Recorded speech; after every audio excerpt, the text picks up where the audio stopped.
When you're in rehab, you're on a high. You survived.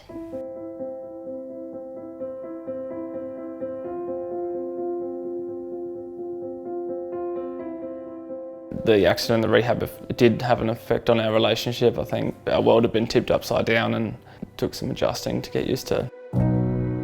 It's not until you go home realising that you can't do things the way that you used to do, that is when you kind of fall into a dark space.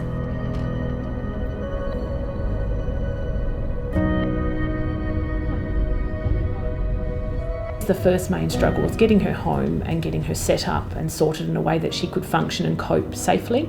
And even just the trip home from hospital was a struggle. So at that point, Holly was really frightened.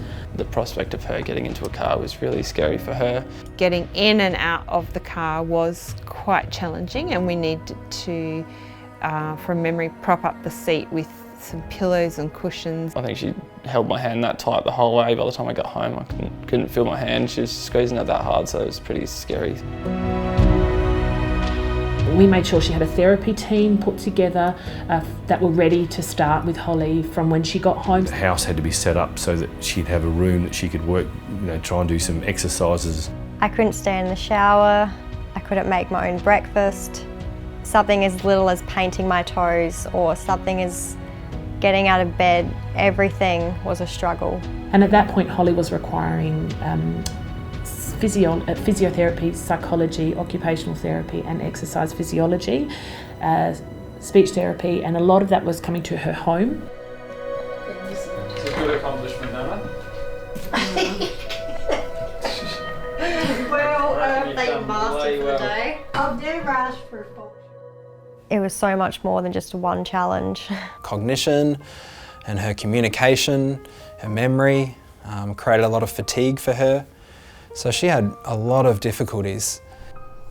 Do we want anything else? When I first started working with Holly, I think one of her biggest issues was struggling with what we call attention, to filter out information, things that she hears or sees. When I first met Holly, she came in a wheelchair. She was unable to walk more than sort of 10 or 15 metres on a couple of sticks. I wanted her to make sure that the only thing she was worrying about was doing her rehab and going about her day-to-day life. We did lots of exercises and tasks on attention and memory and learning the impact that has on her socially. Doing a lot of hands-on physiotherapy and exercises to restore the movement in her hips, around her pelvis, around her trunk, around her knees, where she'd had a lot of metal work inserted to fix those fractures. Having nurses and doctors poke and prod you and then physio telling you all these things to do, I feel like she just needed to vent, just to let out what she needed to say, so I was just there to listen.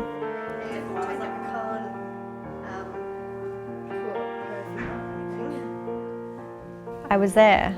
I was with my family again. I wasn't scared alone in rehab. I had my family. You wait till I go to tennis tomorrow. Yeah, I know. If you want to do a screenshot now though.